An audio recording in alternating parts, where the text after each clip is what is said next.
Halo semuanya, selamat datang kembali di sesi penjelasan kita. Nah, di materi sebelumnya kan kita udah sama-sama belajar soal apa sih itu market cap saham. Terus kita juga udah bahas siapa aja sih top market cap saham yang ada di Indonesia. Nah, sekarang giliran kita masuk ke pertanyaan utamanya. Kenapa sih investor itu suka banget sama saham dengan market cap yang besar? Mulai dari investor retail yang baru coba-coba, sampai institusi raksasa yang pegang dana triliunan, semuanya ngincer saham jenis ini. Kok bisa ya? Jadi, mari kita bahas tuntas pertanyaan ini. Coba bayangin, di luar sana itu ada ribuan perusahaan publik dengan bisnis yang super inovatif. Tapi ujung-ujungnya, aliran dana terbesar ya baliknya ke segelintir perusahaan raksasa ini lagi.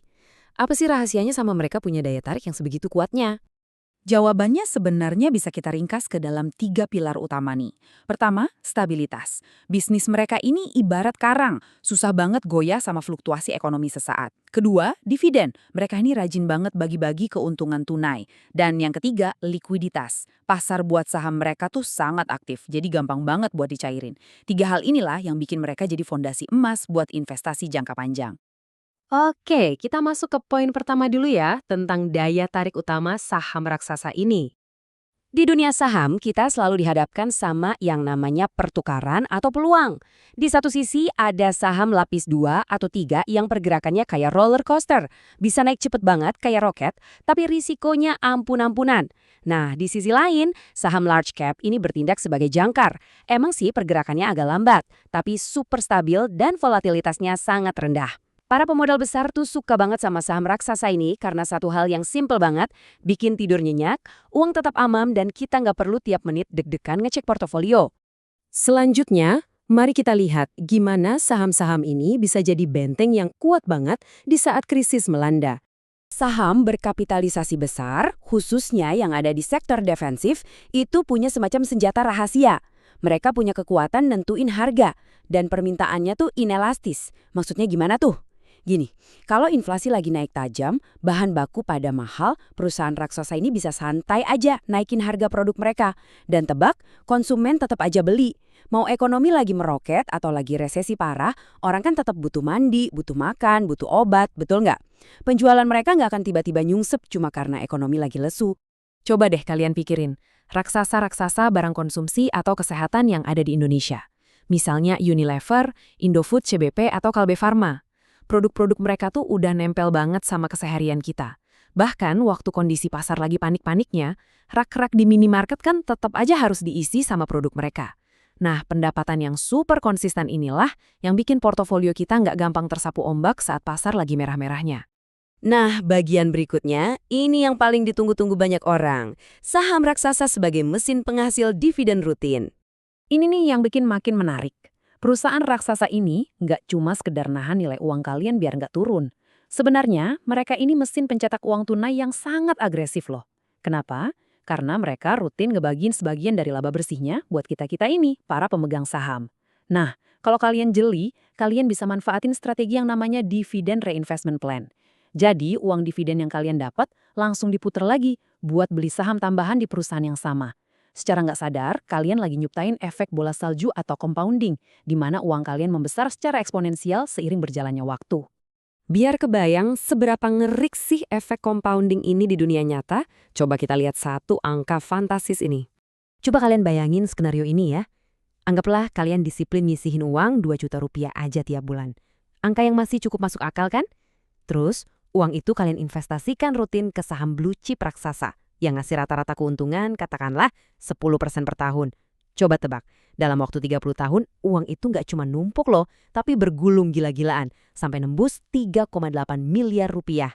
Uang dari dividen yang terus-terusan diputar ulang inilah yang jadi rahasia kenapa saham raksasa sering banget dibilang sebagai kendaraan paling pas buat ngamanin masa pensiun kalian.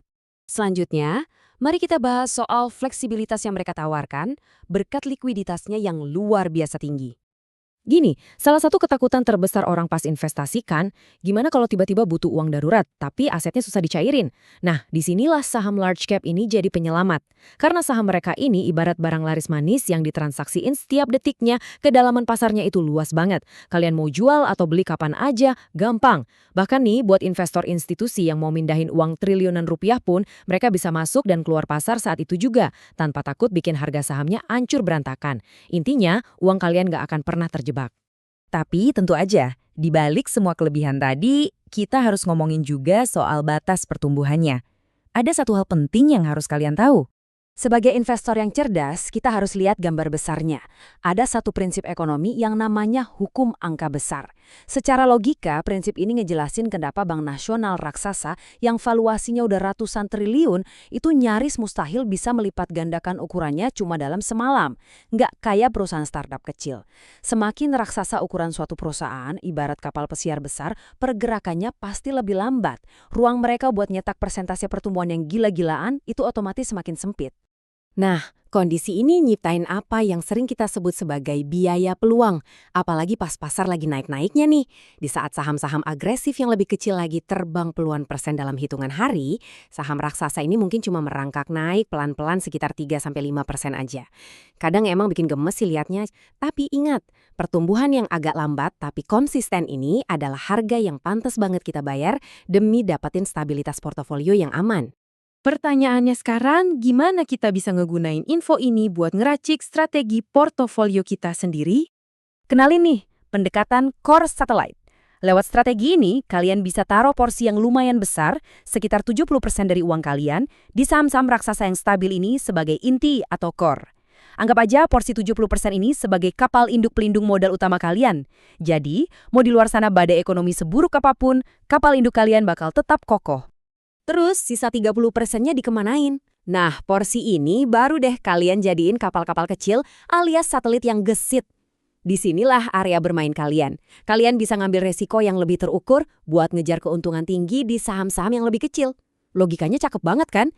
Kalau misal tiba-tiba badai datang dan kapal-kapal kecil ini oleng, kapal induk raksasa kalian yang 70% tadi bakal tetap berlayar tegak. Kekayaan kalian tetap aman dan terus bertumbuh. Jadi setelah menyimak pembahasan kita kali ini, coba deh luangkan waktu sebentar buat ngecek lagi portofolio kalian. Tanyakan ke diri sendiri, apakah aset dan kerja keras kalian selama ini udah dibangun di atas fondasi kapal induk yang cukup tangguh buat ngadepin badai pasar selanjutnya? Karena paham soal saham berkapitalisasi raksasa, itu bukan cuma soal ngerti teori, tapi soal gimana kita ngebangun ketenangan pikiran buat masa depan finansial kita sendiri. Tetap semangat belajarnya dan pastikan kekayaan kalian terlindungi dengan kuat.